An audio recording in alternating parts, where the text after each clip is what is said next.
প্ৰতিবাদে যেন পিছ এৰা নাই কৰিমগঞ্জ লোকসভা সমষ্টিৰ কংগ্ৰেছ প্ৰাৰ্থী হাফিজ ৰছিদ চৌধুৰী। ভোটগ্ৰহণৰ আগতে নিৰ্বাচনত হাৰি যাব নেকি কংগ্ৰেছ প্ৰাৰ্থী হাফিজ ৰছিদ চৌধুৰী? কংগ্ৰেছে যেতিয়া কংগ্ৰেছৰ বিৰুদ্ধে প্ৰতিবাদত উত্তাল হৈ পৰে তেতিয়া নিৰ্বাচনত পৰাজিত হোৱাটো নিশ্চিত। প্ৰথমে মাইমাল সমাজক দালাল আখ্যা দি মাইমাল সমাজৰ ৰুখত কৰিমগঞ্জ লোকসভাৰ কংগ্ৰেছ প্ৰাৰ্থী হাফিজ ৰছিদ চৌধুৰী।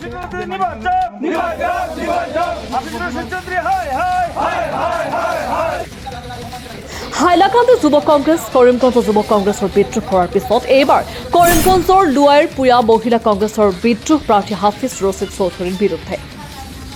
টিকট ঘোষণাৰ কেইবাদিনো পিছতো এতিয়ালৈকে কোনো কংগ্ৰেছ কৰ্মীৰ সৈতে কোনো যোগাযোগ ৰখা নাই কংগ্ৰেছৰ প্ৰাৰ্থীজনে।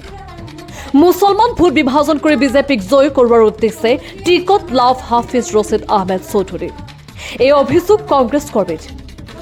কংগ্ৰেছ দলত থাকি হাৰে হিমজে দলৰ হৈ কাম কৰিও টিকটৰ পৰা বঞ্চিত হৈছে পুৰণা কংগ্ৰেছী। তাৰ বিপৰীতে নতুনকৈ কংগ্ৰেছ দলত যোগদান কৰি টিকট পোৱাৰ ৰহস্যৰ আঁৰত কি লুকাই আছে?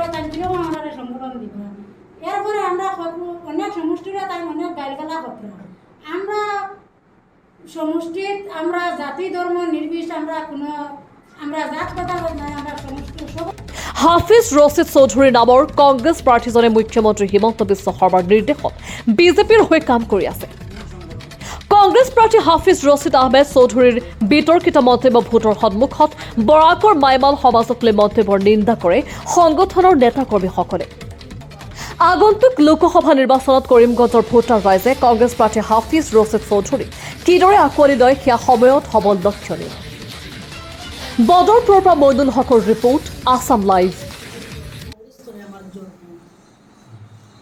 তাও জন্ম হইলেও এখানে মুক্তদির চৌধুরীর এরিয়া তো দেখা ও এরিয়া তো আমার বাপের বাড়ি বনমালী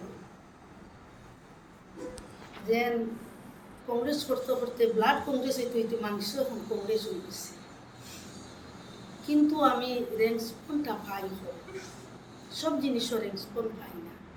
আমারে খালি ওটাও আমি দেখি যে মানুষ আনো দৃষ্টিকোণেও মানুষ আনো ফাতায় খান্দি নেও ওরম করে করে করে করে আমি দেখি আর আমার জীবনটা যায়। কিন্তু আমার এখনো একজন মহিলা হইলেও তো ভোটর তো অধিকার আছে, বড় গ্রাসরুট লেভেলে কাজ করবার অধিকার আছে। এরপরে আমরা আর দাম এবলা যে এমপি হয়েছে মনে একটা আনন্দি লাগে না। আমার কংগ্রেসের এমপি হাফিজ রশিদ স্যার নাম শুনছি চোখে দেখছি না, কিন্তু কাজ কর্ম করি গ্রাসরুট লেভেলে করিয়া যাই। আমার এমপি আইসেন, আমার একটা গৌরব। ফোন করলে ফোনও রিসিভ করেন না। আজকে একটা নমিনেশন হইল আমার দল উৎসবে মিলিয়ে আমার কইলা আমরা যাইতাম তুমি গাড়ি তো আমারও যদি রেসপন্স দেব আমার কেউ যদি উপর লেভেল গাড়ি ঘোড়া না দেয় আমি ব্যক্তিগত মহিলা মানুষ কই পাই।